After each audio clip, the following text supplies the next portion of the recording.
You ready?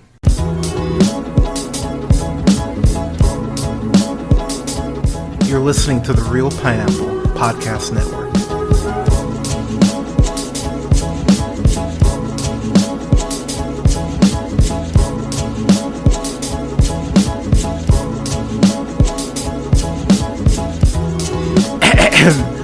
Good evening, ladies, gentlemen, gays, and gays. This is the Real Pineapple. This is your humble host, Hunter, here. Hope you're all having a great night, day, weekend, whenever you're checking this out. We are in Halloween season. Woo! One of my favorite times of the year. And to celebrate, I've got another horror review for y'all. I've got a review for The Wrath of Becky, which is written by Matt Angel and Susan Coote, and is directed by Matt Angel and Susan Coote. Now, if you listen to my original review of the first Becky, which came out in 2020, which starred Lulu Wilson as Becky. She's back again playing Becky. But, okay, I have to do this. If you've listened to the podcast for a decent amount of time, you know I hate Kevin James. I think Kevin James is terrible. It makes me very sad that Chris Farley has passed, not just because we lost an incredibly brilliant comedic mind, but if Chris Farley was still alive, Kevin James would probably not be a thing. Because I would bet money that's heavily why he's a part of the Adam Sandler crew, because Sandler wanted someone to replace Chris Farley, and unfortunately, the best he could do is Kevin James. But look, I've said it on the show millions of times. Fair is fair. I will always give props, even if it's someone I don't like. And Kevin James, honestly, you can make a case for best supporting actor for Kevin James in Becky. He's fucking amazing and terrifying in Becky. So I look, gotta give the devil his due. Again, not a fan, still hate him for Home Team and Zookeeper and all the other bullshit that he's done in his career. Oh god, True Memoirs of an International Assassin. God, I fucking hate Kevin James. Anyways, but credit to Kevin James for Becky. He is great in that. So, that original film was directed by Jonathan Malo and Carrie Murnion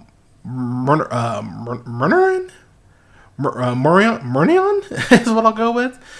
But so they're not back for this one. I was actually surprised, to be honest, that they weren't back, because that first film was such a, it's such a intense film. I was surprised that this had new directors. So this one, as I mentioned, is directed by Matt Angel and Suzanne, is what I'll go with, Suzanne Coote. And they, as far as what they've directed, because I didn't recognize their names, but Matt worked on the R.L. Stine The Haunting Hour TV series, and then Suzanne went ahead and worked on The Open House back in 2018. So a little experience between the two of them. But when I saw as new directors, I went, oh shit, that's not good. And I gotta say, y'all, I like this better than the first one. This is actually currently in my top 10 films of this year. Now, look, I know we're only in October, and we've got another 3-4 months of things that qualify for Oscars, assuming they don't get pushed back and all that. I get that. But when you talk about a movie that is this satisfying, shout out to Nick over at the Afternoon Tune. I know he'll give me shit for this, but when I saw The Black Phone last year, I was just like, god damn. Like, because Nick was telling me, you gotta watch The Black Phone, And when I sat down and finally got to it, I went, god damn, this movie's kind of perfect for what it's shooting for. That's how I feel about The Wrath of Becky. So this takes place pretty much in real time. It's a couple years after the events of the first film, where if you haven't seen the first film, you definitely should. But I'm about to spoil parts of the first film for you. So if you haven't watched the first film, pause this, go watch it. It's on Paramount Plus. Then go back and listen to this. But all right, you gone? Okay. So in the first film, we know that Becky lost her mom to cancer, and then she unfortunately lost her dad, Joe McHale, who I think does a great job in that movie too. We don't really see Joe McHale embrace his age in performances just because he still looks like season 1 Community, which is fucking insane. But Becky loses her dad, Dominic, because of these neo-Nazis. And so a couple years have passed. It's 2 years have passed from the initial events of the first film, and Becky is bouncing around foster care. She's really just trying to stay off the grid. She even says at the beginning of the film that she's doing everything she can to not be on the grid and just kind of live by herself. And what's really sad about it is that the film does a great job of letting you realize that she'll never not be broken in some way. I really weirdly compare this to the Tomb Raider reboots that came out. Well, that been the last Tomb Raider, or that the reboot. I think it was 2009, something like that. Now I gotta look this up. But the film does a really good job. Oh wow, no, 2016. What am I talking about? But the film does a really great job of 2013. Pardon me, for the Tomb Raider reboot, the games. But very similar to that game, the film does a very good job of letting you know from pretty early on that Becky is just, there's going to be this part of her that's always somewhat broken. And that's really tragic. And Lulu Wilson does an amazing job of portraying that brokenness and that sadness that she feels, where she just has these flashes of violence because, you know, at the end of the day, she had to go to her most feral instincts to go ahead and survive. And you feel that from her. And she's trying so hard to just, you know, exist. But it's hard. And it would be hard given what she's gone through. And the film starts off with her meeting this foster family who are just so excited to have this someone that they can call their daughter. And the way that Becky is just playing it off as it's such a joke and it's very much a facade. She gets adopted by this Christian family, and oh my god, I don't want to spoil it, but that whole sequence is so goddamn funny, and I was just giggling and laughing really hard. The film got me on that. But she goes ahead and she ends up in the care of this other woman named Elena. And what I really love about her, it's kind of crazy. So, you know, from Black Mirror or from Vacation Friends, she's great at Vacation Friends, by the way. But I love the relationship that Elena and Becky have. And I'm not spoiling anything because this is in the trailer. But when Elena gets killed by this new group of Nazis, these sons of bitches, by the way. I'm blanking on the name of the freaking of the group. I'm blanking on the name. Oh my gosh, I'm about to look this up. The Noblemen. There we go. It's very much their take on, you know, Antifa. And, you know, the Proud Boys. So I will say, if you're one of those people who's nuts, who's like a giant Trump supporter, and you love those Proud Boys and the people who stormed the Capitol, this is not the movie for you. You know, actually, never mind. This is the movie for you. So you should see this to see how much of a douche you are. But this movie, it's not hiding its real world influences whatsoever. And the way that Becky, being 16 here in the movie, it's definitely aware of that, and the way that unfolds, and I'll leave that vague so y'all can go ahead and discover that for yourself. But the way that breaks down and the scope of that and what their whole plan is, I went, oh, that's awesome. I really appreciate that you're speaking to this. So I mentioned Kevin James in the first film doing a great job, you know, Oscar, you know, best supporting actor worthy performance.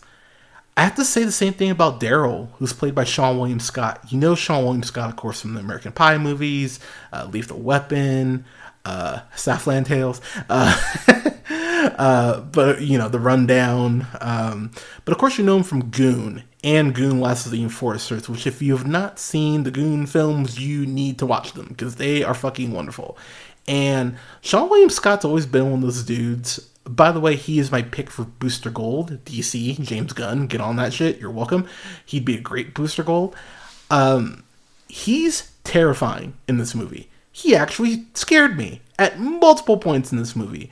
There is because you get kind of that country Mac at the beginning, the whole well, loud and proud, brother. Like, thank God we're taking America back, and it sounds like sketchy and definitely racist, but almost like charming racism, you know what I mean? Like adorable racism, kind of like, if like a 5-year-old kid's like, oh, you have big lips, talking to me, kind of like that. It's like, oh, that's racist, but oh, you're cute. But then there's this turn that Daryl makes, and you go, oh shit. He tells us one story to one of the other members, talking about him serving in the military and his background and something that he had to do. And the way that story unfolds, you go, oh shit. It's so well done, and it's haunting when he tells the story. And I just went, oh my God, this is awesome. I love what the story is doing and how they're going ahead and filling these characters' backstories out. Without spoiling, there is something that they do in here, and they bring it back at the end in a way that I went, I love that. Like, I actually went, I fucking love that you did that. And when it happens, you'll go, that's what Hunter's talking about. But it's so well done. That thing in particular. Now I gotta get to the violence. So there is no bullshit. One of my favorite deaths in a film this year occurs in this movie. And I will just simply say it involves opening a door. That's all I will say. But that death in particular, I went, this is awesome. This is fucking awesome. This is exactly what I wanted. I love that death so much. And the way that Becky gets into her zone, it really is like when you're playing, something like 50 Cent Blood on the Sand. I'm going to shout that out because I love that fucking game. But when you've killed so many people in a row, you have a multiplier. And the way that Becky is getting these kills is insane. They're even more clever than they were in the first film. And there's a swagger that Becky feels where in the first film, obviously she's a terrified, scared little girl. In this movie, she's definitely a more confident teenager who has weirdly embraced that dark side of herself and acknowledges that she may never be normal again. And it's really interesting how the character kind of reconciles with that internally through her actions. It's really well done as you see Becky's evolution. There is, oh my God, I don't want to spoil any of the deaths, but there is a death here. I just had my jaw on the ground. I was like, what the fuck? And in the best way. Lulu Wilson reminds me a lot of when I saw Jenna Ortega in oh God, why am I blanking on the freaking show? On Jane the Virgin, I want to say that's what she was on. Where you just kind of watch it and you go, yeah, because Jenna Ortega played young Jane on the show. But if you haven't watched Jane the Virgin, I would actually encourage you to just YouTube some clips. But you watch those scenes and you go, Jenna Ortega is going to be something. Like, this young woman is special. And then, of course, she gets, X and Babysitter Killer Queen and, Scream and all that. You recognize how special she is, like, pretty early on. I feel the exact same way about Lulu Wilson. This young woman is going to be something. And it's really awesome that she's cutting her teeth in the horror genre.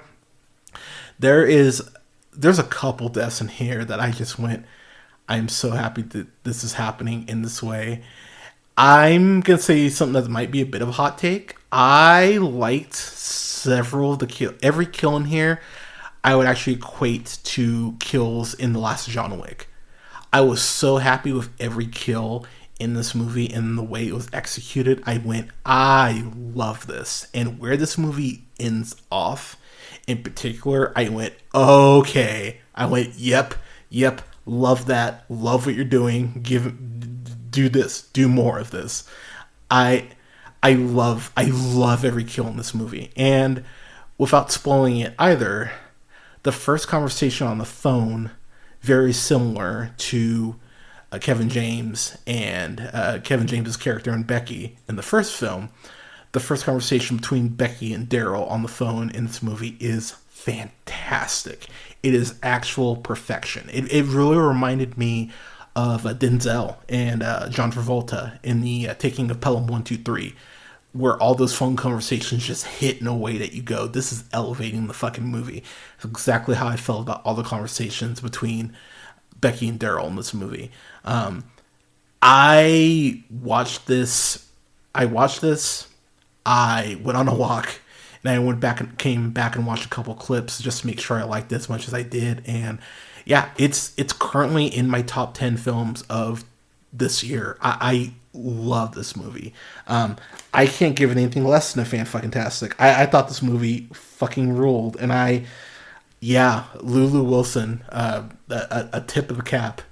You're awesome. I can't wait to see where your career evolves from here, but just props, absolute props on this movie. This movie is great. It's on Paramount Plus, as is the original Becky. It's like 85 minutes. 84 minutes for this one. I think the original was like 89. Back to back. I watched the first film before I went ahead and watched this one. Watching back to back is well worth your time. You will cheer, you will clap, you will have fun. Check this out. The Wrath of Becky fucking rules, and everyone needs to watch this. Adore this movie. But everyone, Wrath of Becky, have you seen it? What did you think? Let us know in the comments. Go ahead and follow us so you can find all of our links on our link tree at linktr.ee/jhunterreelpineapple. That's REEL pineapple. Go ahead and like, share, and subscribe. Rate the show. It definitely helps us out. You can find us on SoundCloud, Apple, Google Podcasts, Podbean, Stitcher, iHeartRadio, Spotify, Amazon Music, TuneUp, and Samsung Podcast, to name a few, at The Real Pineapple. You can go ahead and shoot me an email. Let us know what you think of the show. If you have any questions, review requests, suggestions, or if you just want to say hi, shoot us an email.